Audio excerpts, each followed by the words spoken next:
Welcome back, Devils fans. It is your host, Ace, here on Running with the Devils, where we are talking New Jersey Devils hockey all year long. Please hit that subscribe button. Smash the like. Share with a friend. Thank you very much. And boy, oh boy, am I depressed. Your New Jersey Devils follow up the meltdown of the season against the Calgary Flames with another tragic outing at the Prudential Center, falling to the Ottawa Senators by a score of 3-2.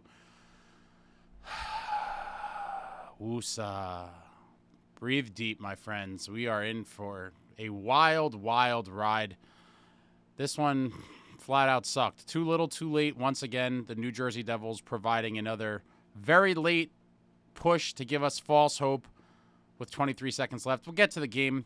First period, Devils did not look great. They also did not look terrible, in my opinion. Pretty closely contested first period. Devils with 6 shots in the period. Ottawa with 7. Lazar made a pretty nice save on an empty net situation to save a goal in the period. Johnny Kovacevic took a horrific delay of game penalty. We've seen 3 of those now in the past 2 games, and I feel like we must be towards the top of the league in that, but someone had told me in the post-game chat that we're kind of league average. It feels like we've got a ton of them all season long, but I guess these sorts of penalties plague a lot of teams across the league. But just careless penalties. Delay of game is just so bad. But, yeah, pretty uneventful first period. Ottawa outshooting the Devils 7-6.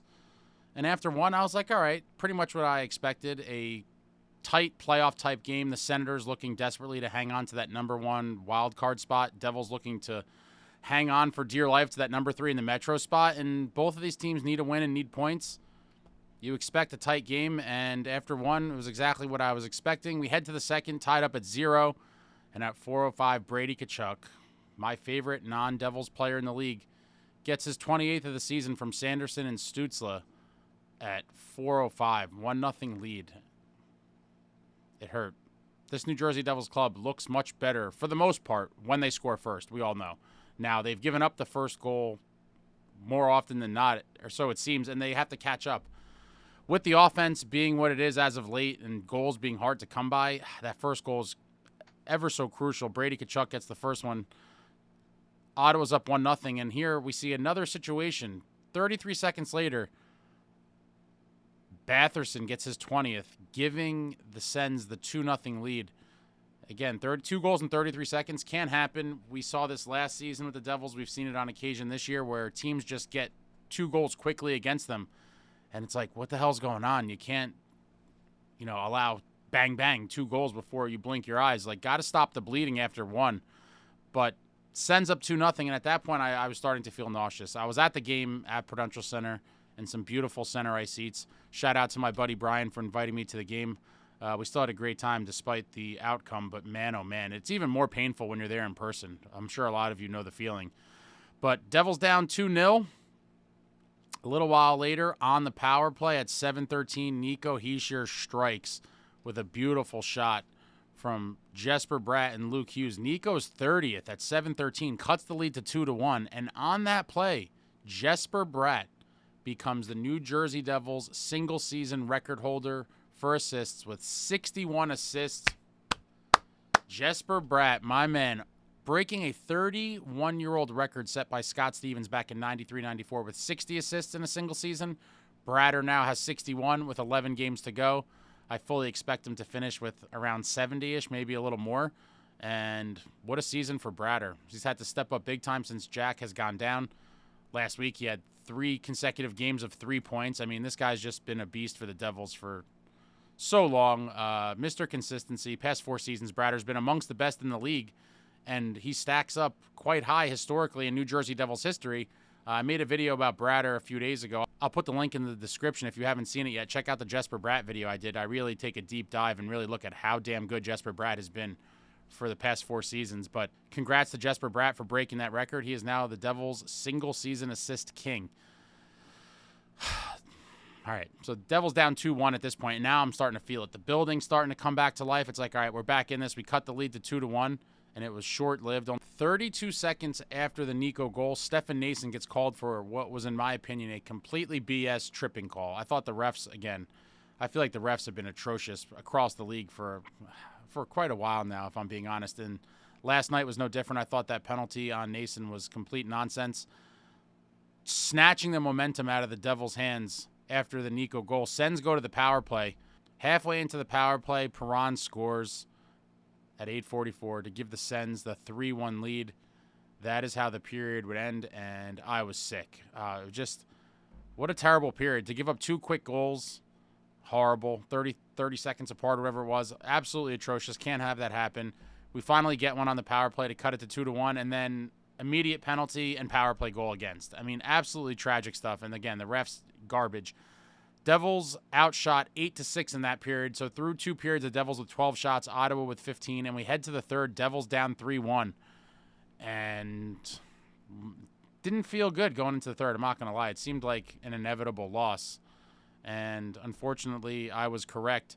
Ottawa just sat back and played defense, nursing the lead, not looking to do anything crazy. And as a result, the Devils outshot the Senators 15-4 in the third period. Also, coincidentally, the same margin that the Devils were outshot by the Flames in the previous game. Devils got outshot by the Flames 15-4 in the third period of the last game. And now this game, Devils looking to make a late push. They outshoot the Senators 15-4. Not much going throughout the third period. Devils pull Jake Allen, get the extra attacker, and at 19:36, Luke Hughes finds Eric Hall, and he buries one to cut the lead to 3-2. And at that point, I'm like, why couldn't we have done this like a minute before? You know, make it 3-2 with like a minute and a half left to make it super interesting. But they do it with 24 seconds left. Face off at center ice. Devils get control. Allen comes out again. There's a late surge. Timo gets a shot. And eventually there's a little bit of a melee. And Noesen ends up blocking a puck that looked like it was going to go in. And it was just so close. If there was another 10, 15 seconds, maybe we could have done something. But we just ran out of time. Got some great chances in those closing seconds. And that's it. That's all she wrote. The New Jersey Devils lose 3-2 to the Senators. And I feel sick about it. I really do. What a tragic loss on home ice. Completely tragic.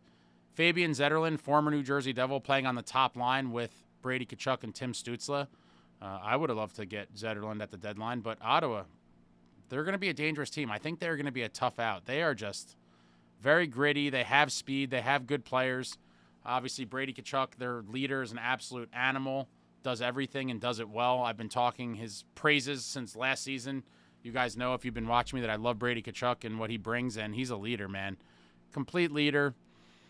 And they're a scrappy team. If I was another Eastern Conference team, I would not want to face them in the playoffs. I do think they are a threat. I wouldn't be surprised to see them even win a couple rounds, especially if Ullmark could get hot and stay hot. With the guys they have, I think it's kind of the perfect mixture to go on a surprise run. I really do. But we go to the game stats. Ottawa with 19 shots on goal. The Devils with 27. Ottawa 43.1%. In the faceoffs, Devils 56.9%. Ottawa and the Devils both go 1 for 3 on the power play. Ottawa with 18 hits. The Devils with 29 hits. Ottawa 17 block shots. The Devils with 13 block shots. Ottawa with 10 giveaways. The Devils with 16 giveaways. Ottawa 4 takeaways. Devils with 2 takeaways. And that's it. Good teams know how to win. Ottawa just sat back and didn't do much in that third period. Held on for the win. Frustrating, but it is what it is. And the Devils just got to once again pick themselves up off the deck here. And another huge one Monday night back at the Rock against the Canucks. And, man, it really is just frustrating to see the inconsistency of this team. Not too long ago, they had that 3-game win streak, and it's just like, it's consistently inconsistent. It's what we've seen with this Devils team all year long. And unfortunately, you know, they are a flawed team. I have been somewhat optimistic over the past couple weeks, but my optimism really has dwindled in the past couple of games, if I'm being honest. And I hate to be that person, but you just have to be realistic. And at some point, with the injuries and the lack of depth and the less than stellar bottom six, I mean, if you look at our roster, there's a lot of players that would not be playing in the NHL on other teams. They would be AHL players, and we have more than a few of them. We have at least a handful of them, and that is a recipe for disaster. It really is. You're not going to win in this league with 5 questionable players in your lineup on any given night, and that's the reality. We have at least 5 guys that played last night that would not be playing in the NHL on other teams. That is a fact. Just It is what it is. And it's not to make excuses. It's just the reality. With the way some of the bottom 6 guys fell off a cliff this year and don't look like they did last year or the year before, with the injuries, and it's all just combined to be another completely abysmal outlook. I'm just super depressed about it. It sucks. I'm still hoping that they hold on to a playoff spot, obviously. Statistically, they should get in the playoffs. It would take a monumental collapse and other teams getting really hot for us to fall out of the playoffs. I do think they're going to limp into the playoffs. It seems like we're going to limp into the playoffs, and we are going to be a fairly quick out. I mean, wow.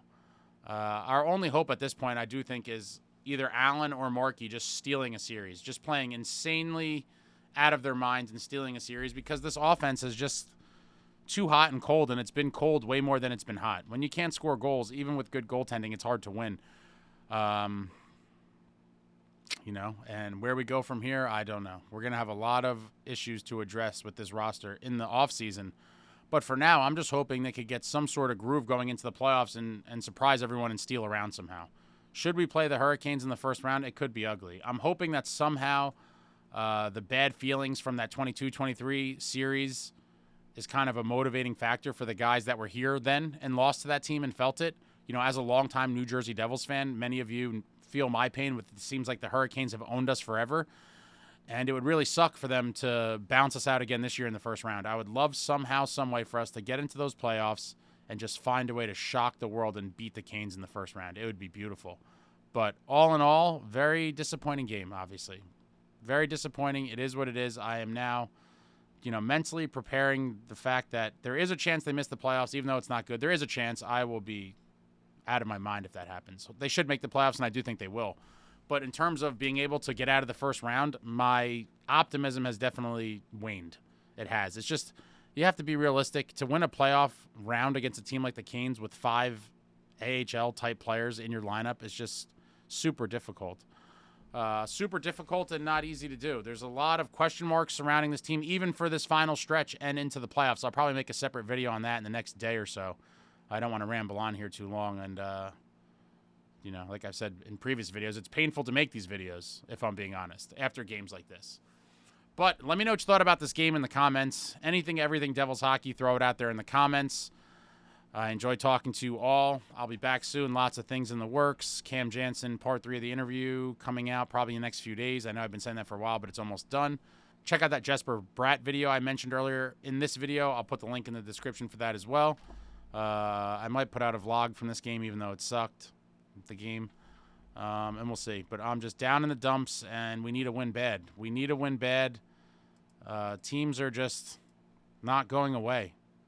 And the Islanders with a pulse. People wrote them off for dead weeks ago. And the New York Islanders with 73 points.